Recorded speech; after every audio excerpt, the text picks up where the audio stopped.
Hi. Hi. I don't know Hi. why it didn't work on the other way Like around. me, like on my page. I think we were both trying, we are each on our own pages being so organized. I didn't start one. This has actually Oh, happened before.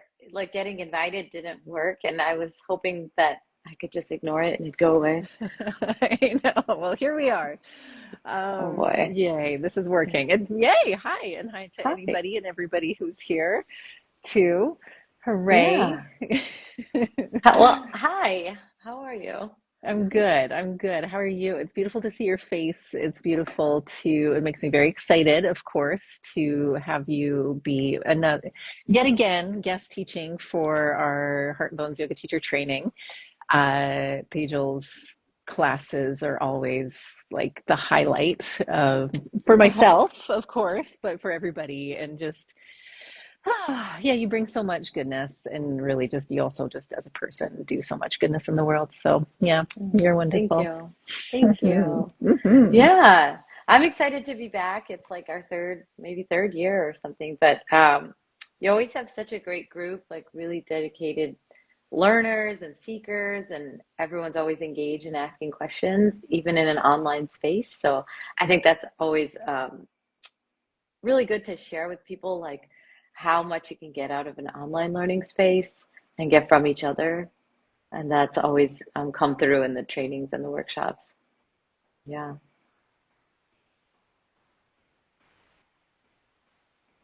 Did we lose you? Hi, did we lose Hello. you? I don't know. I literally didn't Oh press my gosh. anything. Oh my And I gosh. just got like pulled into the ether. So here we are. Yeah, well, we're back. Yeah, I was just saying, I think it's really great that the group you always cultivate is so excited to learn, even in an online setting, because I know people can have questions about being in an online space rather than being in studio. But because you have such a diverse group from like all over the world coming in, everybody learns from each other and like Mhm. from the material. And I think that's always really special and part of why I love being online as well. Yeah, well, totally. And this is actually like the math always seems wild to me that this is actually our eighth year running the course online. And so Wow. like yeah, so it's wild just saying that because but I think that just shows the power of online in the end and the fact that like we can still get so much out of it Hmm. well online and that we can still build that community and I'd say and you do such a good job again facilitating that as well like between breakout rooms sometimes and then just like and asking questions with the group and it's really kind of so yeah 8 years in of an online training I feel very continue to be pleasantly surprised at how impactful it can still be. Yeah, that's a huge accomplishment, by the way. It's just like you're really weathered the test of time there. Ugh, yeah, well, every year it's always, you know, It's like casting the, yeah, like, what's going to come back from this? I Yeah. know. So Yeah. my workshops are December and then early next year. Where are we at in the process of bringing people into the training? Like, how's Uh, that feeling? yeah, it's good. We've got people signing up as always. We have early bird ending September 30th, so soon-ish. And then the final registration closes October 30th.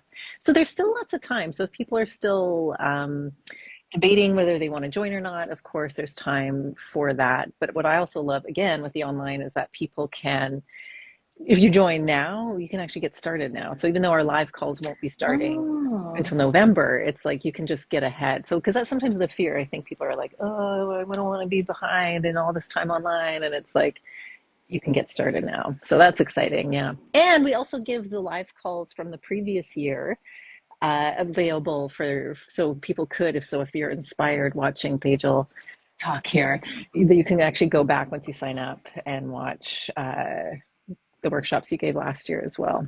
So, oh, that's yeah, awesome. yeah, That's awesome. So the content is just like evergreen. That's really great. yeah, yeah. And everybody who's ever taken it gets lifetime access. It's not like we don't gatekeep every year, like you have to pay us money and like that total no, you I know. think that's so important because one of the um, key like components to continuing yoga study I've noticed is and learned for myself is like ongoing mentorship and just having a space to ask questions and uh, like one of the wildest things that I experienced is how you can take a training and then really like have no way to contact that person ever again.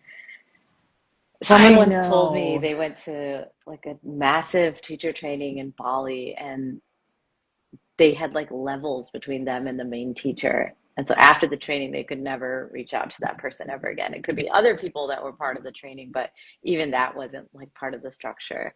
So I love knowing that you're also honoring that idea of relationship and just like maintaining it because I think it's part of the yoga practice. It's so part of the yoga practice, and it's part of this like deconstructing the mainstream systems of power impact that is showing up in our yoga practice, and that Yeah. and that like again, to me that like those I'm feel good. Because like I hear that and it just makes me like about the Bali thing and just like that gatekeeping and that like I'm better than thou and like you've done this train and like that is the so antithesis to yoga and that's the antithesis to because connection and relationship and you're so right about that and that it's like and so I think every time, I don't know, and of course the bias for me right now is like the world we are currently seeing and the world we are currently in, I feel what makes me feel a little bit slightly better is like anytime we can not enact the structures that are keeping us down and that, hey, yeah, you can talk directly to Tejal, to me, Yeah. to, like years later. Do you have a question? Great. Hi, we're real people. Like this is like it's I think that's so it's small but big, like that impact. And also too creating, and this is so much of what you're sharing in the course too, is like creating those inclusive spaces. And I think there's so many levels to inclusive spaces. And I think that's actually maybe one that's not named as much, hey? Being actually like the teacher student relationship and like dismantling the power dynamics that Hmm. are inherently people try to recreate. I was going to say are inherently there, but then why are they inherently there? And Yeah. yeah. No, I think the conversation that we bring up in the workshops, so there are two workshops. One is dismantling perfectionism, which you might even think like, oh yeah, I experience that when I go to asana practice. Like I feel bad, I'm like comparing myself to others, or it feels like, everybody's watching each other to see what poses they can do. But it's actually a conversation that goes like it goes into perfectionism in a very different way that will guide you to see whether or not that shows up in your practice. It's like, let's talk about the framework of perfectionism in the world, in concept, and then also what feelings are being evoked within you about the way you live your life and the way that this might show up for you, or you're realizing now that this has had an impact on your life, this idea of perfectionism, now that we've so clearly outlined what it is. And then it's like, well, because we're in a yoga space and because you do yoga in your life, it's going to impact the way you do your yoga, the way you study your yoga. But it also helps you to reflect on the way you cook a meal, the way you prepare to leave the house and go to meet up Mm-hmm. with friends and family.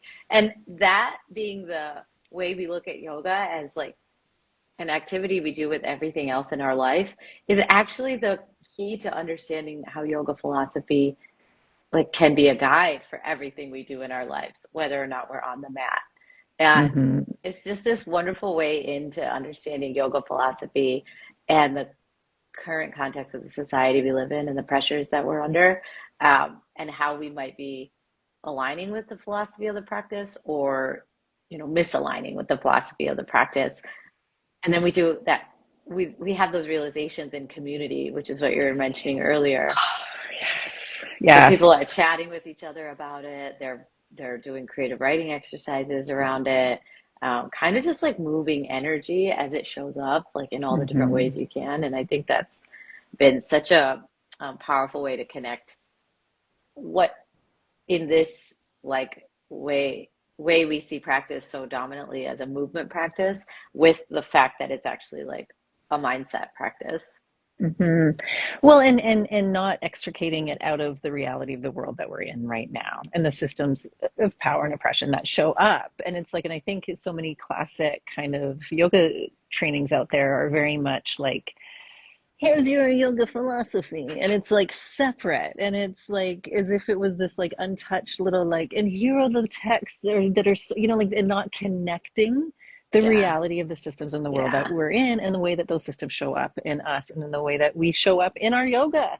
And I think you do such a beautiful job of highlighting that and weaving that. So as you said about the philosophy, but like, so it's like bringing philosophy into our modern context and relevant, and recognizing, because again, what's yoga but like this self-awareness and this understanding, and understanding then of how we are all connected in our place in the world. And yeah, I get so like fired up about it, because it's just Maybe is this something you do a lot of? Is this something you think about a lot? oh Lord, maybe too much sometimes, but like because this is, look at the world we're in, and it's like No, you're so creative. You think about the topic of like perfectionism, and then you're able to create like 85 pieces of content, like depicting different thoughts around it. And I'm like, yeah, yeah, that's so creative. That's amazing. Like, that's right. thank you. I guess we all have our it's Yeah, it's it's like a my discipline yeah. and a practice as well as like a creative endeavor. And I think that's great. I think that's a Yeah. lot of the reason why people come to yoga practice and then decide they want to be a person that teaches yoga. They get so much out of it. Sure, we all heard that. We've all felt that. And then at Mm. the same time, it lights up something in you that um, just hasn't been tapped into through anything else you've been doing.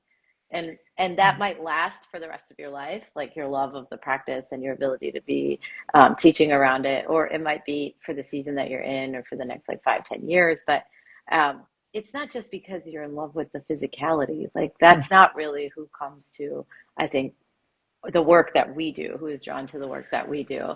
And that's, we talk about inclusivity, and people are like, well, what does that mean? Is that just Mm. DEI? And it's like, well, that also requires an entire conversation too, Yes, you yes, know? yes, yes. Yeah, and I think the empowerment, and so this is like my always try to like glass half full or else I'll fall apart.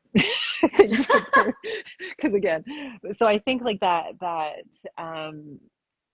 when we're like, so enough of us practicing in these ways that are like willing to be open to seeing the interconnectedness of everything, and how everything is everything, and how that shows up in our yoga practice, like that's just, it's like it's such an empowering thing, and I think it's such a through line for the times that we're in. And because it's easy to feel powerless and to give up and to be like, oh, it's all falling apart, the world, and so what am I even doing teaching yoga, and like when is this, Mm, and it's like, well, no, these are the times even more that we need this is even more that we need teachers and people out there who are willing to be oh, uncomfortable yeah. meaning, because it's unpacking these systems and how they show up within ourselves. Whew, and how they show up in our practice. And just as you said before, that like, you're teaching one workshop in the training about perfectionism, and it's not just perfectionism, but it's totally perfectionism. It's all like, it's the why do we even think about and have these things of perfectionism, and the deeper layers. Every time you do that one, it is such a beautiful eye opener, and all like, because there's always comments in the class. People can put their comments, and anyways, the feedback is like in the best possible way, but it's not comfortable. We don't offer this practice of yoga to like, it's not pretty packaged of like, we're just gonna feel good. Like we'll feel good, but we'll feel really Sure. good after and when and doing like the bigger work that this world needs right now. Yeah. I And mean, yeah. I think you said I have to find ways to see the glass half full or else I'll fall apart. And I was thinking about like when we get to the conversation about yoga, I've had many students ask me, well, how much yoga do you do? And like what kind do you practice? And Yeah. like what's your routine? And I find it such an interesting question because um, inevitably they're asking to form some kind of foundation for themselves or to add into their own foundation that they're building. And at the end of the day, like it's completely your own practice. So yes, Mm. you're going to get inspiration and ideas from other people, um, but it's definitely your own practice to build and grow from. And for me, I'm like so counterculture with it. I'm like, oh, I have like 1,000 ideas in a little box in my mind. And when I want to practice, I just pick from one of them each day. And so I'm not going to be the one that says, like, yeah, I do like 8 sun salutations every morning. And that's how I kick off my day. Because for me, there's a real reckoning with having such rigidity in my routine that I then ultimately build a habit forming mindset around that gives me like the serotonin, the dopamine, like Hmm. the what I need to feel good about those moments that I just spent. That feels like unrealistic because I know now the way my life works, which is really the way a lot of our lives work, which is there's so much uncertainty and there's so much change and there's so much circumstance that is out of my control. So I feel a little bit like it's way more comfortable for me to understand yoga from the practice of um, no work is ever wasted, no gain Mm, is ever reversed. Even just a little bit of this work can undo great suffering and harm. And to think about mm, that work as like all these moving parts that I can pick from and like plop into my day that are then like more balancing and, nervous system balancing for me.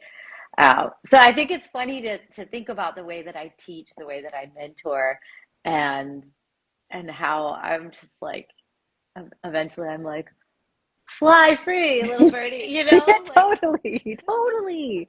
Because but isn't that that's it? also important, right? And I think when Yeah. you're, what I see from the way you built your training is like, exact, very similar mindset. Like, we're going to give you a bunch of options and a lot of context and like go forth, you know? Big time, because it's like it's the buffet of options. And who am I as a teacher and a person to be so like you need to do this and like I don't know. I don't even know what I need half the time, you know? And that's isn't and that's thus is the practice. And I love the way that you said the like multitude of things because it's acknowledging the multitude of us, the multifacetedness of us as humans in that practice. And we've seen how these systems who that are directive and prescriptive and dogmatic and controlling, like it doesn't do anybody any favors. Let's not reenact this. Our Yeah. yoga practice, because in that we're giving ourselves freedom to be and react and respond and learning our own truth and intuition at any given moment. And that's so powerful. Yeah. Yeah, and so Yeah. yeah, and I know preach two birds, as you said here. No work, re quoted Tejal here. No work is ever wasted. No gain is ever reversed. Ain't it like yeah, all right. Thank you for rewriting that in because that was some gems. Yeah. Well, it's a translation from the Gita, chapter 2, verse 40, that it's like, I just keep it in my back pocket. Like, I don't have a Mm. lot of those things memorized, but that one gives me so much hope and so much clarity on, Mhm. like, how, when I ask myself, like, how am I doing today? How am I doing right now? And then when I start to hear, like, things that don't make me feel great in that conversation with myself, I'm like, you know what? No gain is ever wasted, you know? No effort is ever Yeah. wasted, no gain is ever reversed. But yeah, when I wanted to say one thing about so you want to chant Om and Namaste, the workshop that we'll go into next year. It's very similar. It's like a buffet of options, opinions, points of Yeah. view, Yes.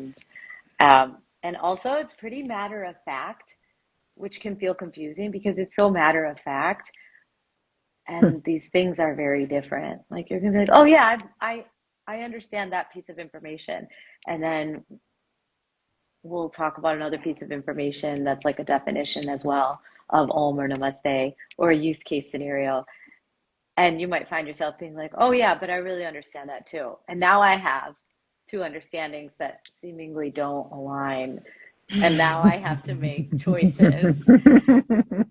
And I really love being able to invite that thought process in because I don't necessarily believe you need to make hard and fast decisions about the way you move through the world, the way you teach, the way you um, share what you know. I think it's really critical to be in conversation with yourself and with others about what you're learning, what you think, and what you know. Hmm.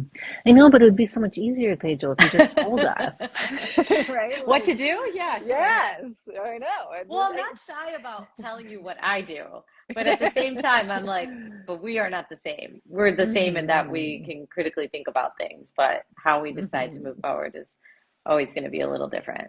But I love that because like the teaching is the teaching. So the very way that you're showing up, teaching, being like, hey, here's some options. Mm-hmm. I'm not gonna tell you, and we know we all look at how so many like it's just so much more safe and comfortable to be told what to do, and to ascribe to a system and whatnot. And so I love so I just love, and I want to reflect that like the teaching is the teaching. The very way that you're teaching is teaching the teaching. So meta. Thank you. Well, it's like your reel. I was just looking at your reel about it's like over 7 ways to do down dog. And it's like which one's better, and then you get to the end and you're like there no one know which one Great. is better. You get to Hmm. decide, how to move through it, and that's exactly the same thing. It's like, is your meditation going to be silent meditation today, guided meditation? Are you actually going to journal in quiet time? And does that just feed the need of what you're looking for, which is like maybe an introspective space, or maybe Hmm. returning to focus? Like, what is a greater purpose? And there are many ways to achieve that, or Hmm. to navigate through that. And I think we just would all do better if we could be softer with ourselves and each other. Yeah, because I think again, the questions is the practice. So rather than going into the prescription and being like, "Oh, I am stressed," yoga tells me I should do, I get on my mat for an hour in a day, an hour every day, da da da. And it's yeah, no, but it's like the fact that it's like, wait, who am I in this moment right now? What do I need? And Mm-hmm. that's such a powerful question. I think that's what you're saying too, in so many ways. It's like at when we can ask ourselves, and we're tuning into us, and we're doing the yoga in that sense. And thank you for the reminder to be softer. Yeah. Yeah. Well, I'm like so excited again for the teaching space that you host. I'm always so excited to show up in that space and Mhm. like just learn from Mhm. others as well. So, Yeah, yeah. Well, and especially, participating in it each year with you as a student, so as you're showing up as the teacher is showing, like every time. I love, and it's just like, so as the student in that, every single time I'm getting something new out of it too, and hearing it on another level. And I also just love the timeless wisdom of that. And I think that's when we're touching upon something that's true, is when it can continue to expand and go, oh yeah, yeah, yeah. Like I don't just know this, so I'm gonna tune out. Like, oh, I've heard Tejal say this 3 times. Like, but instead being like, oh damn, oh yeah, oh yeah, okay. Like yeah, like that's powerful. And so yeah, just the care and compassion that you bring and hold the uncertainty for us all, or with us all, right? And inviting and encouraging the uncertainty and the not black and white. yeah. We would be way more successful, though, however, if we ATM'd this, if we gave dogmatic rules. But, like, oh, Yeah, we'd be yeah. successful for a period until people come back to us and they're like, wait, that failed me after a while. Why did you teach me that way? But then they wouldn't be allowed to talk to us, No, no, anyways, right. right? Oh, right. So, So as the we, yeah, system isn't broken, I guess. yeah. Well, this is exciting. Yeah. And so, of course, anybody watching this, of course, if you're like nodding along and you're going, yes, I like this, or this is refreshing, or whatever response that you're getting, if there's a smile and a yes to this, of course, we cordially invite you to join the Heart Bones Yoga Teacher Training. Tejal also teaches at tejalyoga.com. Beautiful online classes, also really community focused, and a lot of different, because most of the classes are live ones too, well, online, but live Yeah, with your yeah. different. Live classes, 1 to 3 classes a day, spanning from meditation, movement to pranayama, breath work, sound healing, Mhm. satsang. Yeah, so Mm. a lot of options between the two of us. And then, of course, like a deeper dive would be to join that training program. Yeah, yeah, yeah, and get our wisdom here together. All the Yes. fun. Yeah. Yeah.